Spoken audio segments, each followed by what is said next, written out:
ये नेपाल वालों ने ना तो कसम खा के रखी है कि भाई कुछ ना कुछ तो रोज़ रोज़ कुछ ना कुछ लफड़ा करते रहना है। चलो ठीक है, बढ़िया है। इस समय जो नेपाल के हाल चल रहे हैं वो यहाँ वहाँ से देख कर लगता है कि काफ़ी कुछ चेंज आने वाला है और आना भी चाहिए भाई। कुछ नया हो रहा है, चलो बहुत अच्छा है। इंडिया में आएगा क्या, चलो दोनों की बातें कर लेते हैं। लेकिन ये जो बदलाव आ रहा है इससे ये फ़ायदा होगा या नुकसान होगा, इस चीज़ को भी हम समझ लेते हैं। सबसे पहले तो बोलूँ यार, जिस दिन से ये नेपाल में मैटर चालू हुआ जनजी वाला, फिर अब नई गवर्नमेंट जो बनी और बैलेंस आय की बात करेंगे, वहाँ का अब नया पीएम है और बहुत कुछ ऐसी चीज़ें। तो चलो समझते हैं और मेन समझेंगे एजुकेशन सिस्टम, क्योंकि देखो मैं क्या मानता हूँ और सभी लोग जानते हैं कि एजुकेशन सिस्टम तो बहुत ही इम्पोर्टेंट चीज़ है।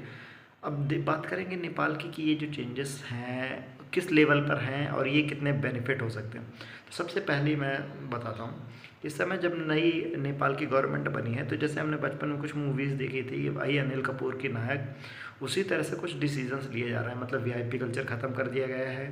जैसे इंडिया में आज भी वही सब चलता है कि नेता के पीछे पीछे लगे रहते हैं, 2 फोटो के लिए भी लोग परेशान रहते हैं कि भाई विधायक जी के साथ एक फ़ोटो तो हो जाए, इतने से ही हमारा काम बन जाएगा, और इसी को लेकर के पोज मारते रहते हैं। फिर कभी कुछ काम पड़े तो विधायक जी के पास चले जाओ तो बड़ा मुश्किल है कि कभी विधायक जी पहचान मिले कि हाँ हमने कभी इसके साथ फ़ोटो खिंचाई थी।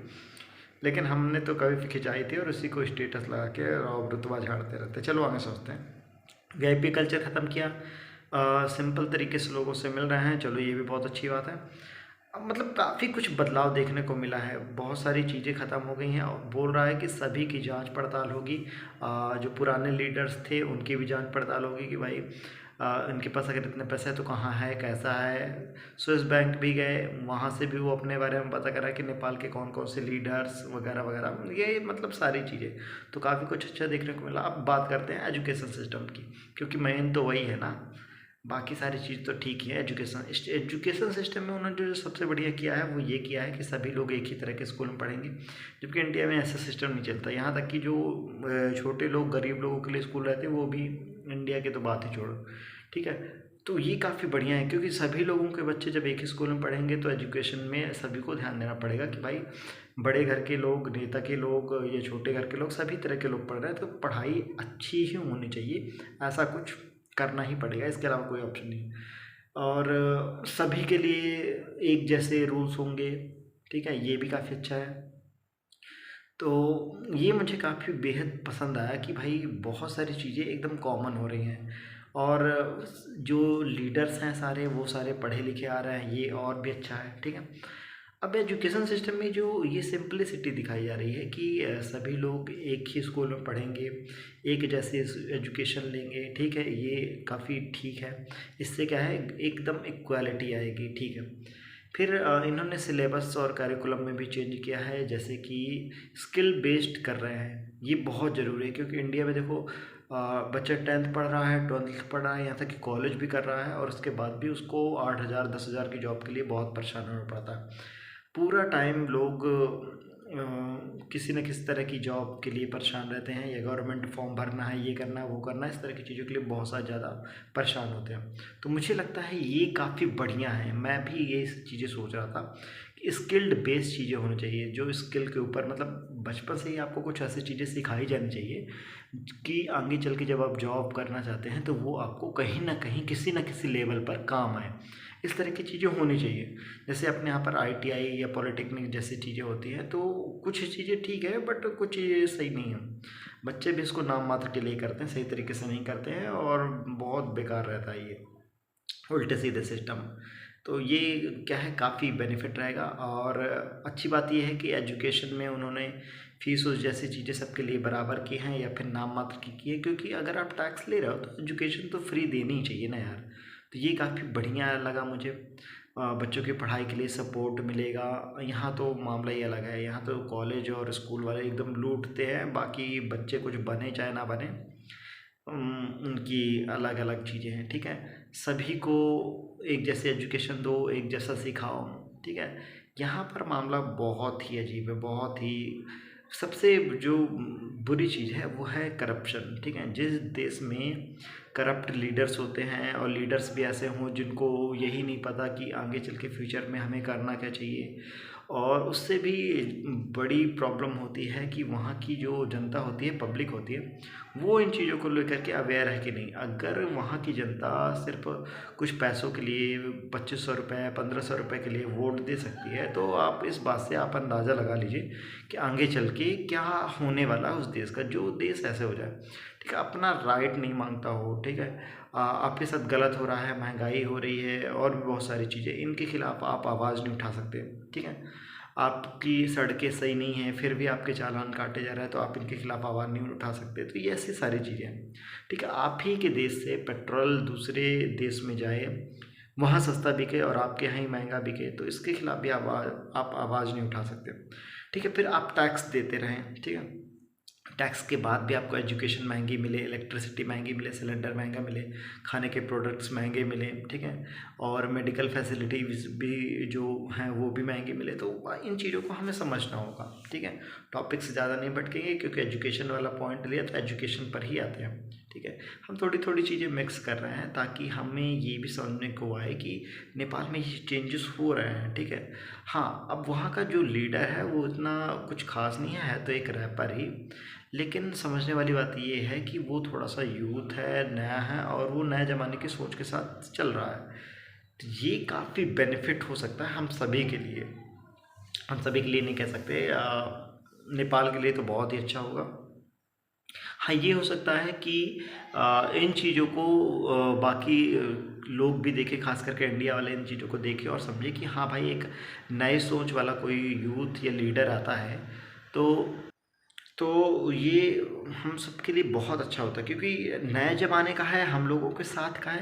इसका मतलब ये है कि उसे पता है कि भाई आजकल जो है एम्प्लॉयमेंट की ज़रूरत है, जॉब की ज़रूरत है, तो वो कैसे आएगी, ठीक है। ये काफ़ी अच्छा है।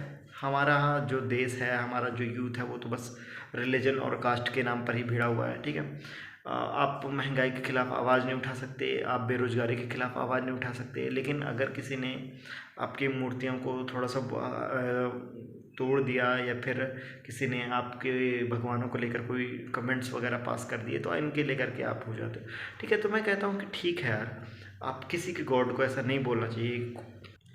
सब लोग अपनी तरफ से उनको मानते हैं, तो किसी के लिए मत बोलो, ठीक है, ये कोई बुरी बात। लेकिन आपको जिन के लिए बोलना चाहिए, जिन चीज़ों के लिए बोलना चाहिए, आप उन चीज़ के लिए तो बोलो। आप एजुकेशन के लिए अपनी बोल सकते हैं, आप बढ़ती हुई महंगाई के लिए नहीं बोल सकते, तो इन चीज़ों पर भी तो आपका ध्यान देना चाहिए। बड़े बड़े कोचिंग इंस्टीट्यूट हैं, इन्होंने इस चीज़ के लिए बिज़नेस बना रखा है, स्कूल के लिए बिज़नेस बना रखा है, ठीक है। तो मिडिल क्लास फैमिलीज़ हैं, पुअर फैमिलीज़ हैं, वो किसी तरह मैनेज करके कर रही हैं और बदले में उनको कुछ मिल भी नहीं रहा है, उनके बच्चे ऐसा कुछ कर भी नहीं पा रहे, ठीक है। फिर अगर किसी तरह उन्होंने किया भी तो आगे चल के जॉब्स के लिए भी उतना परेशान हो रहा है। यहाँ पर भी एक अलग ही लेवल की पॉलिटिक्स चलती है, ठीक है। और रिसेंट में हुए और भी सारी चीज़ों के तो देख ही सकते हो, इन पर तो मैंने बहुत डिटेल वीडियो बनाई है। तो यहाँ तक कि टोटली बात ये कहूँगा कि इस समय जो नेपाल में एजुकेशन सिस्टम चलने वाला है या चालू हो रहा है, हमें भी इसी तरह के एजुकेशन सिस्टम की ज़रूरत है। एक ये अच्छा लगा कि स्टार्टिंग में 5वीं तक या चौथी तक जो भी है, ठीक है, स्टार्टिंग में एग्ज़ाम्स बंद किए, ये ठीक है। थोड़ा सा बच्चे एग्ज़ाम नहीं देंगे, सही तरीके से वो अपना खेलेंगे, पढ़ेंगे, उन्हें जो पसंद आएगा वो करेंगे, तो ये काफ़ी अच्छा है, ठीक है। स्किल बेस वाला तो मुझे बहुत अच्छा लगा कि भाई कुछ ऐसी चीज़ें सीखें जिससे आगे बढ़ें, टेक्नोलॉजी वगैरह, ठीक है, मिलजुल के रहना सीखा। तो ये कुछ ऐसी चीज़ें हैं जो सचमुच में बहुत अच्छी हैं। एक ही तरह का स्कूल रहेगा तो ये बहुत अच्छा होगा कि बड़े लीडर्स भी, बड़े लीडर के बच्चे, बड़े घरों के बच्चे भी वहीं आएंगे, छोटे घरों के भी यहीं आएँ। तो इससे ये है कि सुविधाएं जो होंगी, फैसिलिटीज़ होंगी, वो सब एक जैसी होंगी, तो ये काफ़ी बढ़िया रहेगा।